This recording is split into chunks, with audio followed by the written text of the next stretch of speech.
you by Sensodyne K। अभी लेके आए सेंसोडेंट के, टूथ का करंट गॉन तो लाइफ का करंट ऑन। तो शुरुआत आदेश जी आप ही पे आ जाते हैं, आप ही से करते हैं। भाई साहब, कहाँ से आती हैं खबरें आपके पास और कब पता चल गया था, कौन सी मीटिंग हुई, क्या हुआ, कुछ अब थोड़ा खुल के बता दीजिए।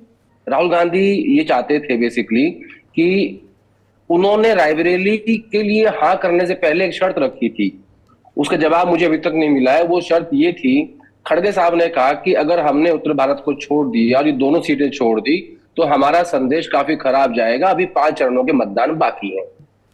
तो राहुल गांधी ने कहा कि मैं चुनाव लड़ लूंगा, मुझे उससे कोई दिक्कत नहीं है, लेकिन अगर मैं जीत गया, मैं दोनों सीट जीत जाता हूं तो मैं वायनाड सीट नहीं छोड़ूंगा। और अगर चुनाव प्रचार के बीच में मीडिया के लोगों ने मुझसे सवाल पूछ लिया कि आप कौन सी सीट रखेंगे, तो मैं झूठ नहीं बोल पाऊंगा, मैं ये कह दूंगा कि मैं रायबरेली छोड़ूंगा। तो इन सब के बीच में ये पूरा जो संघर्ष चल रहा था कि आज लिस्ट आ रही है, कल आ रही है, ये लड़ रहे हैं, वो लड़ रहे हैं, ये सब चलता रहा कई दिनों तक।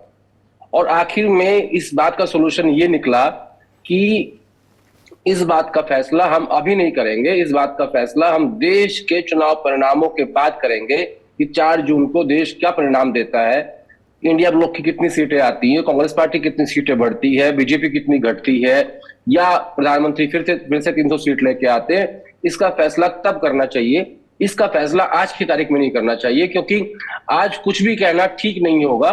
देश की राजनीतिक परिस्थितियां देखने के बाद ये फैसला होगा कि राहुल गांधी कौन सी सीट रखेंगे और कौन सी नहीं रखेंगे।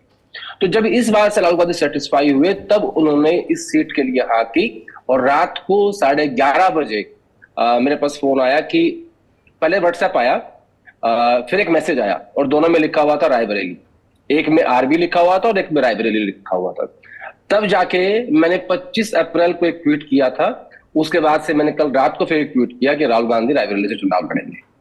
दरअसल ये जो पूरा संघर्ष चल रहा था, इसमें प्रियंका गांधी की भूमिका को लेकर भी कई सारी चर्चाएं थी। कई लोगों को लगता था कि अगर राहुल गांधी वायनाड लड़ गए, प्रियंका गांधी इन दोनों में से एक सीट लड़ जाए तो कोई सीट खाली नहीं करनी पड़ेगी और फिर से तीनों लोग पॉलिटिक्स में आ जाएंगे। लेकिन इस बात को लेकर राहुल गांधी एग्री नहीं थे, राजी नहीं थे। उनका ये कहना था कि प्रियंका के पास इलेक्टोरल पॉलिटिक्स में आने का काफी समय है, हमें अभी परिवारवाद के आरोप से बचना है, इसलिए उन्हें इस बार चुनाव नहीं लड़ाया गया।